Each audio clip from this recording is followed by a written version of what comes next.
An update to a story we brought you a few weeks ago. A proposed rule change from the Democratic National Committee that would have changed their policies on ranked choice voting was shot down over the weekend following outcry from Maine Democrats. The proposed rule would have limited how ranked choice voting is used in the 2028 presidential primaries. The DNC told WABI the rule would have formalized a pre-existing practice where first-round votes are used to allocate delegates rather than the overall winner determined through ranked choice tabulation.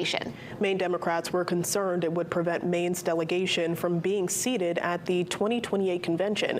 Over the weekend, the committee voted to strike that language. Maine Dems Chairman Charlie Dingman called the move a major victory, saying in part, quote, "Maine has led the way on ranked choice voting for years, and we're proud that our national party's rules will continue to respect the voices of Maine voters."